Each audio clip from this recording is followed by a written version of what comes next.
Ayo, segera download Quran Tadabbur, tafsir dalam genggaman Anda. Bismillahirrahmanirrahim. Assalamualaikum warahmatullahi wabarakatuh. Alhamdulillahi ala ihsani wa syukru lahu ala taufiqihi wa amtinani wa asyhadu an la ilaha illallah wahdahu la syarika lahu ta'ziman li sya'ni wa asyhadu anna Muhammadan abduhu wa rasuluhu da'ila ridwani. Allahumma salli alaihi wa ala alihi wa ashabihi wa ikhwani. Ikhwan dan akhwat yang dirahmati Allah Subhanahu wa taala, rekan-rekan yang di Muscat dan juga di Imarat yang dirahmati Allah Subhanahu wa taala, kita lanjutkan pembahasan kita tentang ajaran-ajaran mazhab Al-Imam Syafi'i yang ditinggalkan oleh sebagian pengikutnya. Kali ini kita akan bahas tentang praktek ngalap berkah yang tidak syar'i. Praktek ngalap berkah yang tidak disyariatkan. Yang hal ini sudah diingatkan oleh Al-Imam Syafi'i sendiri, nanti akan kita nukilkan, dan juga terutama ulama-ulama besar dari mazhab Syafi'i seperti An-Nawawi, kemudian Al-Ghazali ya, dan juga Al-Halimi dan yang lainnya, insyaallah akan kita nukilkan bagaimana mereka mengingkari praktek-praktek ngalap berkah yang tidak disyariatkan. Ini sudah pernah kita jelaskan dalam syarah kitab Tauhid bahwasanya yang menentukan sesuatu berkah hanyalah Allah Subhanahu wa taala. Ya, karena dialah wahibul barakah, dialah yang menentukan keberkahan, dan Allah sendiri adalah disifati dengan tabarak, yaitu zat yang penuh dengan kebaikan, karena berkah maksudnya kebaikan yang banyak. Ya, biyadikal khair, di tangan Allah segala kebaikan. Dan dalil menunjukkan bahwasanya Allah Subhanahu wa taala meletakkan keberkahan pada sebagian zat, pada sebagian tempat, kemudian pada sebagian waktu, ya Allah berikan keberkahan. Contoh, pada sebagian zat Allah berikan keberkahan seperti buah zaitun misalnya. Zaitunatin syajaratin mubarakatin zaitunatin la syarqiyatin wala gharbiyyah, dalam surat An-Nur. Allah mensifati pohon zaitun dengan pohon yang berkah misalnya. Kemudian korma misalnya, ya, kata Nabi sallallahu alaihi wasallam, inna minasyajari lama barakatuha kabarakatil muslim. Sebenarnya di antara pohon-pohon ada yang keberkahannya seperti keberkahan seorang muslim, yaitu an-nakhlah, yaitu pohon korma, pohon yang berkah, yang dimana dari ujungnya, dari akar sampai ujungnya seluruhnya bermanfaat. Itulah pohon korma, ya. Kemudian juga Rasulullah SAW berkata, man tasabbaha bi sab'ati tamaratin ajwah lam yadhurruhu al-yawm summun wala sihrun. Siapa yang pagi hari makan 7 butir korma ajwa, maka tidak akan terkena pada hari tersebut sihir maupun racun, ya. Kemudian contohnya zat yang berkah adalah zat Nabi sallallahu alaihi wasallam. Bagaimana Nabi sallallahu alaihi wasallam air liurnya berkah, ludahnya berkah, sampai Nabi kalau buang ludah para sahabat memperebutkan ludah Nabi sallallahu alaihi wasallam. Dan Nabi sendiri sengaja ketika mencukur rambutnya membagi-bagikan rambut kepada para sahabat, karena rambut Nabi berkah, disimpan oleh Ummu Salamah dan yang lainnya. Kalau ada yang sakit maka rambut Nabi dicampur dengan air kemudian diminumkan sebagai obat. Kemudian keringat Nabi sallallahu alaihi wasallam juga berkah, sehingga baju Nabi yang pernah dipakai oleh Nabi juga berkah. Dan ini khusus buat Nabi sallallahu alaihi wasallam. Kemudian juga ada keberkahan berkaitan dengan tempat, misalnya Al-Haramain, ya, yaitu Masjid Nabawi, Masjidil Haram, ya. Dua-duanya adalah tanah suci, tanah haram. Yang beribadah di situ maka akan mendatangkan pahala yang sangat besar. Demikian juga Palestina, sebagaimana firman Allah Subhanahu wa taala, subhanalladzi asra bi 'abdihi lailan minal masjidil haram ilal masjidil aqsa alladzi barakna haulahu. Maha suci Allah yang telah memperjalankan hambanya dari Masjidil Haram ke Masjidil Aqsa yang Allah berkahi di sekitarnya, ya, tanah yang berkah, tempat yang berkah, ya. Secara umum masjid adalah tempat yang berkah, ya. Kemudian juga waktu-waktu yang berkah, ya, Allah pilih, misalnya Ramadan, syahrul mubarak, bulan yang penuh berkah. Kemudian 10 hari pertama Dzulhijjah, yang beribadah di 10 hari pertama bulan Dzulhijjah, ibadahnya, pahalanya sangat besar. Di antara juga sepertiga malam yang terakhir, Allah Subhanahu wa taala turun ke langit dunia, maka mengabulkan permohonan doa hamba-hambanya dan memberi ampunan kepada permohonan ampunan dari hamba-hambanya. Ini di antara dan masih banyak lagi tentunya. Saya hanya kasih beri beberapa sampel bahwasanya Rabbuka yakhluqu ma yasha' wa yakhtar. Allah menciptakan apa yang Allah kehendaki, dan Allah milih yang apa yang Allah kehendaki. Allah milih sebagian tempat menjadi berkah, Allah memilih sebagian zat menjadi berkah, Allah memilih sebagian waktu menjadi berkah, terserah Allah Subhanahu wa taala. Namun kita tidak boleh ngasal ini berkah itu berkah kalau tidak ada dalilnya, tidak ada dalilnya. Dan praktek-praktek ngalap berkah yang tidak syar'i sangat banyak ya, bukan cuma di tanah air, bahkan di dunia kaum muslimin secara umum ya. Di antaranya tanah air kita, di buku saya itu halaman 331, bagaimana saya nukil tentang kuburan seorang kiai yang di mana banyak orang datang ke situ, kemudian mengambil-ngambil pasir yang ada di kuburan tersebut, ya, mengambil bunga-bunga yang ditabur di atas kuburan tersebut. Kemudian ketika ditanya, ya, sebagian mereka menjawab dengan yang tidak rasional, ya. Dia mengatakan, misalnya, ini akan saya gunakan untuk mengobati sakit linu, ya. Ya, karena diingkari juga oleh sebagian kiai ketika melihat praktik tersebut mereka ingkari, tapi masyarakat sebagian melakukan hal tersebut.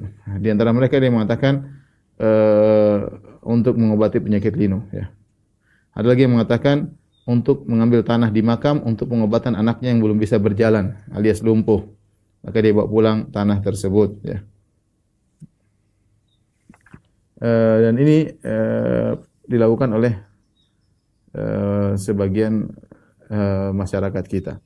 Sebenarnya pengkultusan terhadap kuburan ini adalah dari akidah Rafidhah Syiah. Ya, saya bacakan pernyataan dari Al-Khumaini dalam kitabnya Kashful Asrar, ya.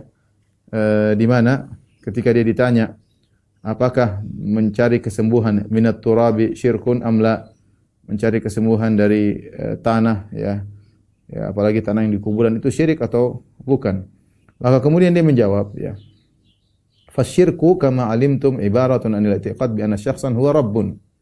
Namanya syirik itu kata Khumaini, kalau kita meyakini ada seorang adalah Tuhan, ya. Ya, annahu rabbun atau an yu'bad ala annahu rabbun, atau dia diibadahi dengan asumsi dia adalah Tuhan, pencipta, ya. Atau dia dimintai pertolongan di mana diyakini dia punya kemampuan sendiri untuk memberi pengaruh.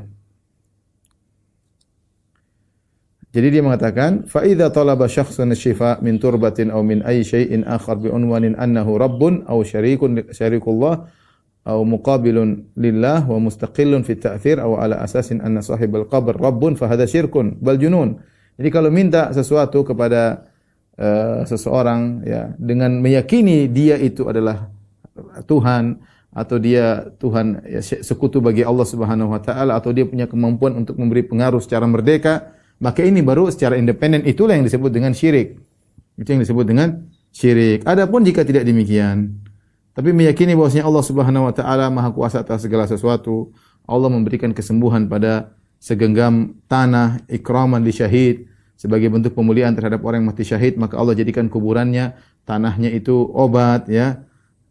Maka ini tidak mengapa, ini bukan syirik dan bukan kufuran. Ini selalu ini yang diambil juga orang sufi, ya. Mereka mengatakan namanya syirik itu kalau kita meyakini ada Tuhan yang lain, atau kita meyakini sesuatu memiliki kemampuan, punya pengaruh tanpa izin Allah. Tapi kalau kita meyakini ini semua dari Allah, maka itu bukan syirik, ya. Seperti mereka mengatakan tanah, ya, kalau tanah kita yakin ini Allah yang kasih, yang bikin tanah menjadi obat, maka ini bukan syirik, ini tidak jadi masalah, ya. Ya. Kita bilang kalau Allah mau berkehendak, jangankan tanah, kotoran jadi obat juga bisa, ya. Tapi mana dalil bahwasanya tanah ini Allah berkahi kemudian menjadi obat? Mana dalil bahwasanya tanah yang diambil dari kuburan syuhada kemudian menjadi obat? Mana dalilnya? Mana dalilnya bahwasanya tanah ini menjadi berkah? Itu saya katakan tadi, masalah berkah tidak boleh kita sembarang.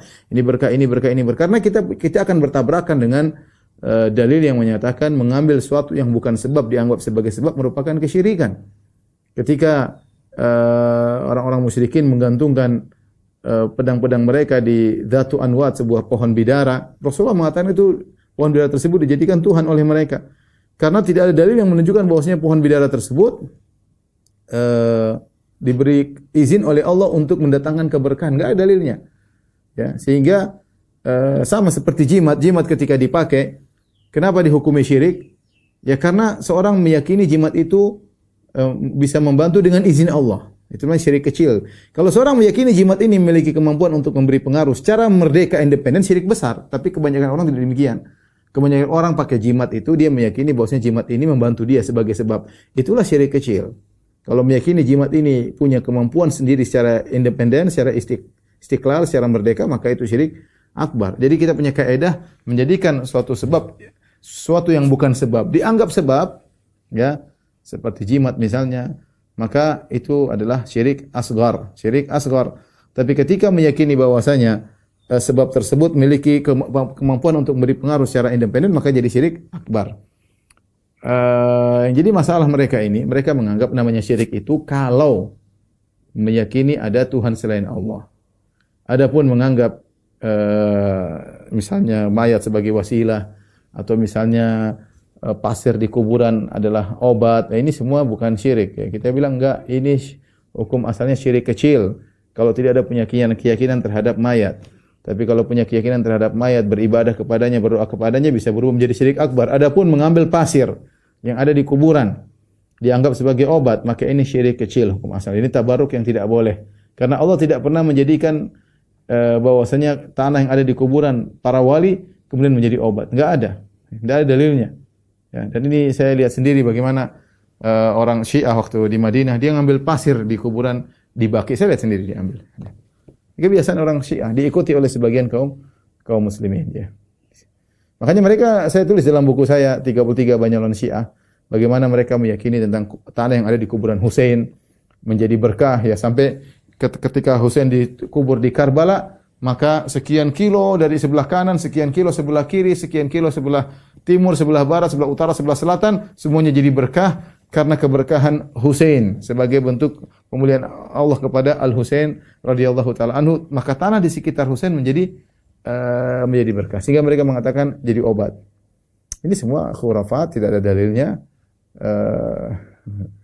dan ini adalah syirik kecil kalau kita hanya sekedar meyakini tanah tersebut menjadi obat karena tidak ada dalilnya. Kalau menjadi obat, kita ingin tanya, obat tersebut tanah di kuburan itu berapa dosisnya untuk kita makan? Apakah 3 sendok sehari atau bagaimana? Coba dipraktekannya. Kita ingin tahu bagaimana obat dari tanah kuburan tersebut. Karena sebagian kaum muslimin di tanah air kita meyakini hal tersebut, datang ke kuburan wali kemudian diambil pasirnya sampai kuburan jadi bolong, ya. Enggak boleh ini ngambil tanah di kuburan, ya. Diisi lagi, nanti diambilin lagi, ya. Kejahilan.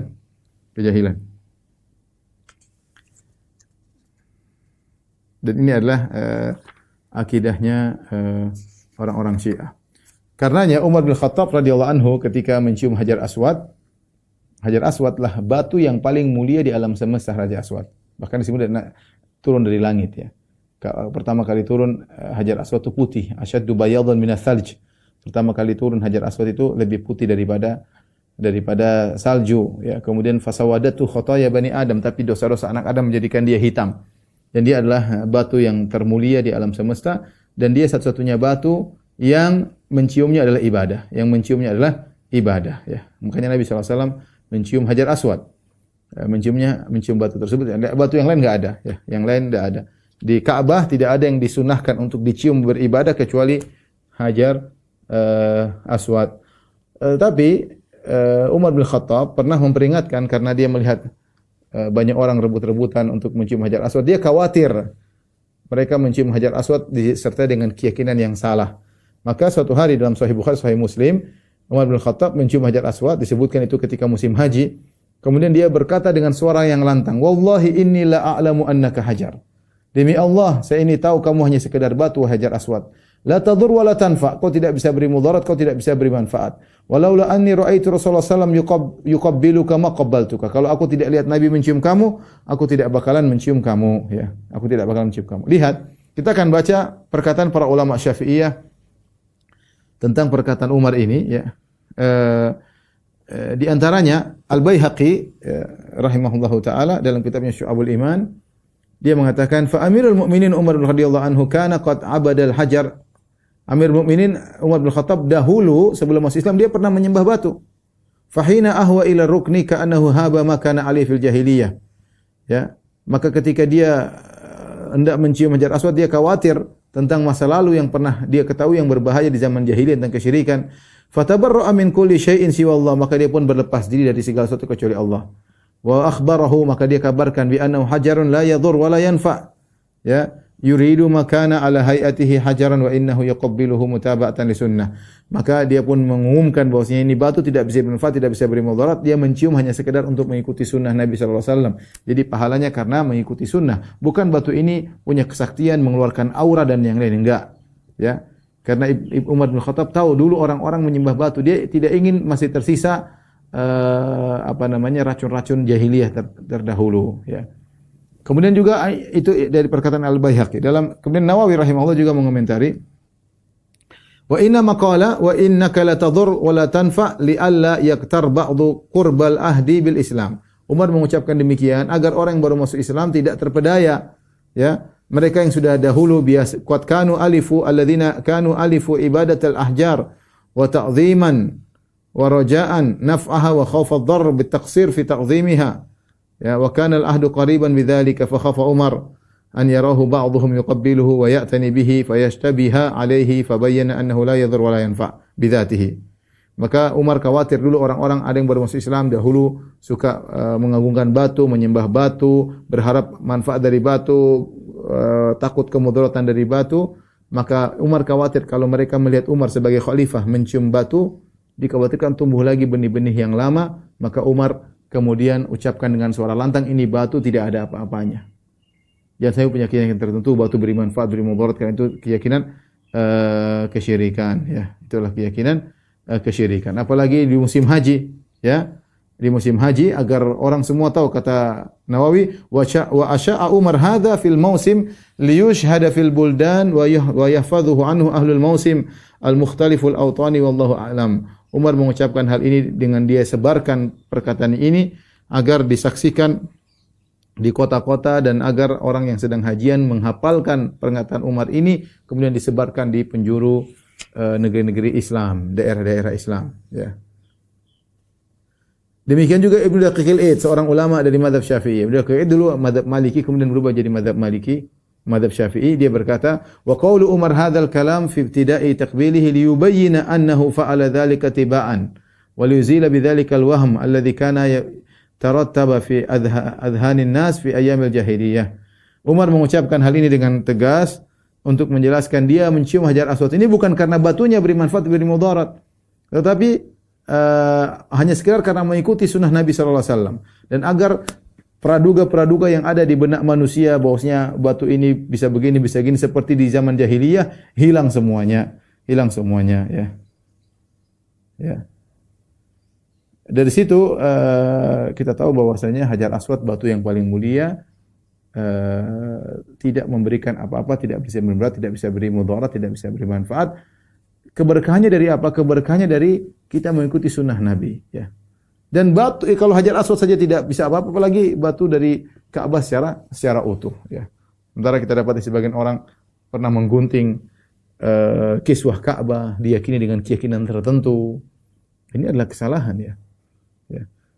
Dan saya sering sampaikan, kalau Hajar Aswad batu yang paling mulia di alam semesta tidak bisa beri manfaat, tidak bisa beri mudarat, apalagi batu ake, apalagi batu ake. Namun demikian sebagian kaum muslimin, ya mereka suka sekali seperti itu. Sedikit-sedikit usap ini, sedikit usap anu, ya. Saya sendiri di Masjid Nabawi sering saya sampaikan kepada jamaah tidak perlu ngusap-ngusap pintu masjid, karena sering orang Indonesia datang ngusap-ngusap pintu masjid, ya. Kemudian usapkan ke badannya. Tidak perlu diusap-usap pintu masjid, sudah ada petugas yang bersihkan pintu masjid, enggak perlu. Petugas di Masjid Nabawi banyak. Tidak perlu ikut bersih-bersihkan pintu masjid, karena mereka meyakini ada aura atau ada aliran barokah, dan yang ini semua khurafat, tidak ada dalilnya, ya.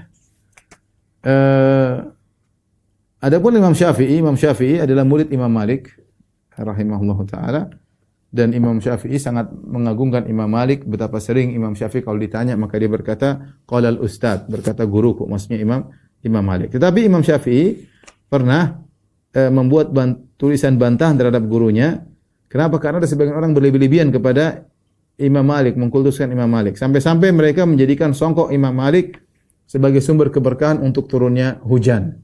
Al-Baihaqi berkata, Wa qad qara'tu fi kitab Abi Yahya Zakaria bin Yahya As-Saji fi ma haddathahu al-Misriyun. Dan aku telah membaca buku yang ditulis oleh Abu Yahya Zakaria bin Yahya As-Saji tentang apa yang diceritakan oleh orang Mesir. Anna Syafi'iyya innama wada'a al-kitab ala Malik. Sungguhnya Imam Syafi'i menulis kitab, sebuah buku untuk membantah Imam Malik. Kenapa Imam Syafi'i membantah Imam Malik? Annahu balaghu anna bi Andalus kummatan li Malik yustasqa biha. Karena di negeri Andalus ternyata ada songkoknya Imam Malik digunakan untuk meminta hujan. Ya. Wa kana yuqal lahum qala Rasulullah sallallahu alaihi wasallam fa yaqulun qala Malik. Nah, kalau ada yang mengatakan qala Rasulullah sallallahu alaihi wasallam, maka mereka bantah, mereka bilang Imam Malik mengatakan demikian. Ya, jadi mereka bantah hadis Nabi dengan Imam Malik. Orang gulu berlebihan kepada Imam Malik. Maka Imam Syafi'i berkata, "Inna Malikan Adami qad yukhti wa yaghlat." Imam Malik hanyalah seorang anak Adam, bisa salah, bisa benar. Ya. Falladhi da'ahu ila an wada'a alaihi hadzal kitab dzalik. Inilah yang menyebabkan Imam Syafi'i kemudian menulis bantahan terhadap Imam Malik, ya. Wa kana yaqul karihtu an afala dzalik walakinni istakhartullah fi dzalika sanata kadza. Saya sebenarnya tidak ingin nulis bantahan kepada Imam Malik.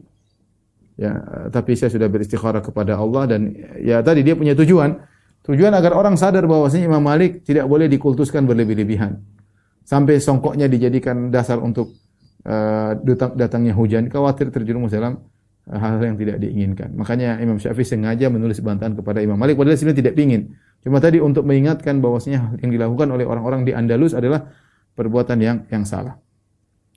Kemudian kita akan bacakan sekarang perkataan para ulama Syafi'iyah yang mereka mengingkari praktek mencari keberkahan yang salah.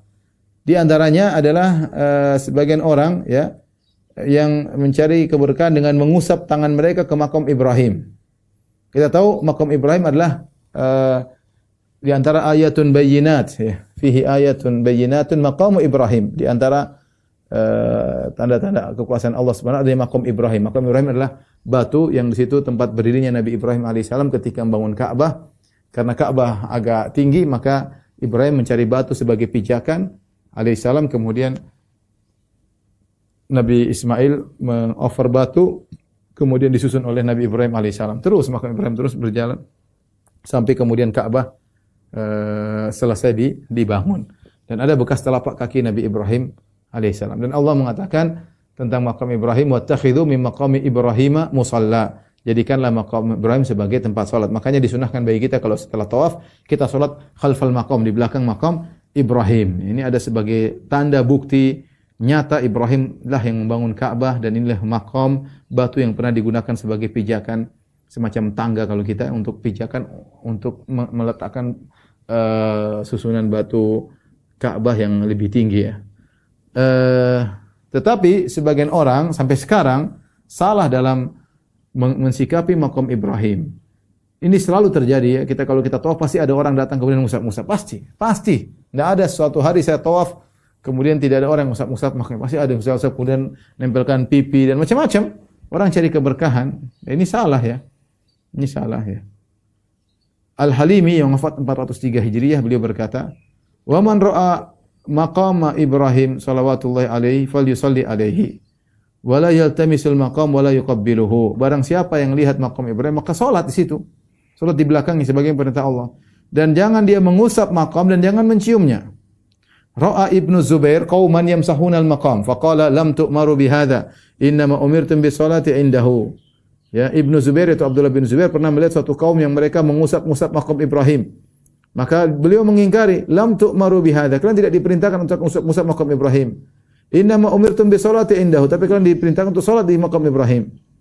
Mujahid, muridnya Ibnu Abbas pernah berkata, la yuqabbalul maqam wa la yulmas. Tidak boleh dicium maqam Ibrahim dan tidak boleh disentuh. Subhanallah, para salaf dahulu mengatakan jangan. Ini bukan lagi kuburan wali, ini tempat pijakan Nabi Ibrahim alaihissalam. Batu spesial pernah dipijak oleh Nabi Ibrahim. Dipijak untuk bangun Ka'bah. Yang para nabi jasad mereka berkah. Jelas. Tapi dilarang maqam Ibrahim untuk diusap-usap. Ulama yang bilang, sahabat Ibnu Zubair, Abdullah bin Zubair, sahabat. Disertai oleh Mujahid bin Jabir, muridnya Ibnu Abbas, tabi'in, melarang. Tapi orang sekarang luar biasa, ngusap-ngusap, cium-cium. Apa yang dilarang dikerjakan. Dan itu banyak ya. Mungkin kalau orang coba biarin aja lah, nggak apa-apa lah. Mungkin, tapi kalau kita berusaha berpegang teguh dengan mazhab salaf, tentunya kita mengatakan tidak boleh. Para ulama sudah melarang. Dikhawatirkan timbul keyakinan macam-macam ya. Umar saja dengan tegas Hajar Aswad, Umar mengatakan supaya orang tidak salah paham tentang Hajar Aswad. Jangan kita bilang biarin aja orang terserah, biar diagungkan Hajar Aswad. Ente mengagungkan Hajar Aswad, Anda mencium Hajar Aswad, sunnah Nabi, tapi jangan memiliki keyakinan yang macam-macam. Ya. Lihatlah bagaimana sahabat dan tabi'in mengingkari hal ini.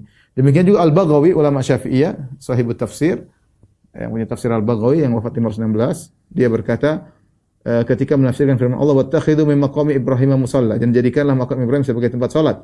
Beliau berkata, "Qala Qatadah wa Muqatil wa Suddi umiru bis salati inda maqam Ibrahim wa lam yu'maru bi mashihi wa takbilihi." Berkata Qatadah, ini tabi'in semua, Muqatil dan Suddi, bahwasanya kaum muslimin diperintahkan untuk salat di sisi makam Ibrahim dan mereka tidak diperintahkan untuk mengusapnya dan tidak diperintahkan untuk menciumnya. Demikian juga Qatadah berkata, "Innama umiru," Ibnu Katsir juga menukil, Ibnu Katsir juga ahli tafsir dari mazhab Syafi'i, "Innama umiru an yusallu indahu wa lam yu'maru bimashihi." Mereka diperintahkan untuk salat di sisi makam Ibrahim dan mereka tidak diperintahkan untuk mengusapnya. Wa laqad taqallafat, ini apa namanya? Ibnu Katsir menukil perkataan Qatadah. Qatadah bin Di'amah As-Sadusi rahimahullah, seorang tabi'in, seorang imam dari kalangan tabi'in. Dia berkata, "Innama umiru an yusallu indahu wa lam yu'maru bimashihi." Mereka hanya diperintahkan untuk salat di sisi makam Ibrahim, bukan diperintahkan untuk mengusapnya. Wa laqad takallafat hadhil ummah syai'an ma takallafathu al-umamu qablaha. Umat ini telah berlebih-lebihan dengan sesuatu yang para umat sebelumnya tidak melakukannya. Wa laqad dzukira lana man ra'a athara aqibihi wa asabihi fihi. Ya, dan sungguh telah disebutkan telah menyebutkan kepada kami, wa laqad dzakara lana man ra'a athara aqibihi. Ada orang yang pernah melihat bekas tumitnya Ibrahim dan juga bekas jari-jari kaki Ibrahim di makam tersebut. Famazalat hadhil ummah yamsahunahu hatta ikhlawlaqa wan maha. Tetapi diusap-usap akhirnya bekas itu mulai hilang. Jadi Qatadah, saya ingatkan Qatadah adalah seorang tabi'in. Di zaman dia melihat bekas itu sudah mulai hilang, bekas tumitnya Ibrahim dan bekas jari-jarinya sudah mulai hilang karena banyak orang usap-usap. Yang sekarang ini bukan bekas asli, sekarang tuh cetakan yang ada di Mekah itu cetakan ya. Tapi yang aslinya itu sebenarnya sudah mulai hilang. Itu di zaman tabi'in. Di zaman tabi'in, Qatadah mengatakan terlalu sering diusap oleh orang, famazalat hadhil ummah yamsahunahu, selalu orang mengusap-usapnya hatta khlawlaqa wan maha, sampai akhirnya mulai pudar ya. Yang sekarang dicetak kemudian dipasang, tapi sebenarnya di zaman tabi'in sudah mulai pudar. Sekarang dikasih tutupan biar orang enggak macam-macam ya. Akhirnya dikasih tutupan yang diusap-usap ya. Dahulu tidak ada tutupannya, langsung diusap. Sekarang tutupannya diusap, dicium-cium. Saya pernah ke situ. Kemudian kebetulan saya kebawa dengan kebetulan kebawa oleh jamaah atau kebawa arus, akhirnya melewati situ. Maka saya tegur sebagian orang. Jangan Pak, saya ditegur sama orang Arab. Kamu jangan cium-cium. Saya bilang enggak, saya tegur, kamu bohong tadi, kamu cium-cium juga. Akhirnya sudah, saya jalan aja lah. Kenapa? Saking banyak orang di situ cium-cium sehingga saya yang ingin menegur juga akhirnya ditegur juga, disangka saya ingin mencium-cium juga. Ya udah. Demikian juga tadi sudah disebutkan Al-Halimi menukil yang di antara perkataan para ulama ya tentang mengusap-ngusap yang tidak benar, contohnya perkataan Al-Ghazali ya. Al-Ghazali berkata, "Wa laysa minas sunnah an yamassal jidar wala an yuqabbilahu balil wuqufu min bu'din aqrabu lil ihtiram." Dia bicara tentang kuburan Nabi sallallahu alaihi wasallam. Kata Al-Ghazali, bukanlah merupakan sunnah seorang kemudian mengusap-ngusap dinding kuburan Nabi. Bukan sunnah. Wala an yuqabbilahu, apalagi mencium kuburan Nabi, tidak. Sunnahnya adalah bal wuquf min bu'din, cukup berdiri dari jauh, aqrabul ihtiram, itu lebih dekat kepada penghormatan. Jadi menurut Ghazali, kalau ingin di kuburan Nabi jangan usap-usap. Sudah cukup berdiri dari jauh kemudian mengucapkan salam kepada Nabi, dan itu lebih dekat kepada penghormatan kepada Nabi sallallahu alaihi wasallam, bukan dengan mengusap-usap. Memang kalau mengusap-usap kuburan Nabi menganggap menghormati Nabi, kata Ghazali enggak, itu bukan bentuk penghormatan. Mencium-cium bukan bentuk kehormatan. Bahkan beliau juga berkata, ini termaktub itu dalam Ihya Ulumuddin, yang buku yang dijadikan pegangan oleh orang sufi ya, banyak. Bahkan dalam nukilan yang lain Ihya Ulumuddin, Ghazali berkata, fa innal massa wat taqbila lil masyahid adatun nasara wal yahud. Sungguhnya mengusap dan mencium kuburan adalah kebiasaan tradisi orang-orang Nasrani dan Yahudi. Tegas dari Ghazali. Sekarang saja sudah ada yang berusaha, ada polisi yang menjaga di Masjid Nabawi, masih ada yang lolos ya. Bagaimana kalau tidak ada yang jaga? Bagaimana kalau tidak ada yang jaga? Lihat kemarin waktu di Iran musim corona, mereka datang ke kuburan Khomeini, mereka cium-cium kuburan Khomeini, akhirnya corona tersebar di mana-mana. Mereka bilang tidak ada corona ya. Ini cari berkah di kuburan Khomeini. Mereka cium-cium kuburan Khomeini, mereka usap-usap kuburan Khomeini, mulut bertemu dengan akhirnya virus tersebar. An-Nawawi rahimahullah, ulama besar Syafi'iyah berkata, la yajuzu an yutafa bi qabrihi Nabi sallallahu alaihi wasallam. Tidak boleh tawaf di kuburan Nabi. Wa yukrahu ilsaqu dhuhr wal batan. Dan tidak boleh menempelkan punggung atau perut bijidaril qabr. Jangan. Tidak boleh menempelkan perut atau punggung di dinding kuburan. Qalahu Abu Abdul Ubaidillah Al-Halimi, dan beliau menukil perkataan Halimi wa ghairu dan yang lainnya. Qalu wa yukrahu mashu bil yadi. Mereka berkata juga dimakruhkan ya, dibenci untuk mengusap dengan tangan, wa taqbiluhu, dan mencium dinding kuburan Nabi. Balil adab an yab'uda minhu, tapi adab yang benar jauh dari kuburan Nabi. Kama yab'udu minhu law hadarahu fi hayatihi. Sebagaimana kalau Nabi masih hidup, maka tidak perlu kita dekat-dekat, cukup dari jauh kemudian kita mengucapkan salam. Ya. Hadha huwa shawab. Kata Nawawi, ini yang benar. Alladzi qalahul ulama, yang dikatakan oleh para ulama, wa atbaqu alaihi, dan mereka sepakat akan hal ini. Kuburan Nabi tidak diusap, tidak dicium, tapi cukup dari jauh kita mengucapkan salamu alayka ya Rasulullah ya. Kemudian peringatan kata beliau, wala yughtar bi mukhalafati katsirin minal awam wa fi'lihim lidzalik. Jangan terpedaya dengan penyelisihan banyak orang awam yang mereka melakukan demikian. Jangan terpedaya. Banyak kalau kita banyak orang melakukan demikian. Seandainya tidak ada penjaga di Masjid Nabawi, tidak ada askar, saya rasa sudah banyak orang rebut-rebutan cium kuburan Nabi. Tapi ada askar yang melarang. Ada petugas. Seandainya tidak ada, orang mungkin rame-rame. Dan itu mungkin di zaman Nawawi mungkin banyak. Makanya Imam Nawawi rahimahullah mengatakan jangan terpedaya. Banyak yang melakukan tapi jangan terpedaya sama perbuatan orang-orang awam. Fa innal iqtida' wal amal innama yakunu bil ahadits sahihati. Yang dijadikan teladan atau beramal adalah berdasarkan hadis-hadis yang sahih. Wa aqwalil ulama, dan perkataan para ulama. Wala yultafatu ila muhdatsatil awam wa ghairihim wa jahalatihim. Dan jangan peduli dengan bid'ah yang dilakukan oleh orang awam dan yang lainnya dan kebodohan-kebodohan mereka.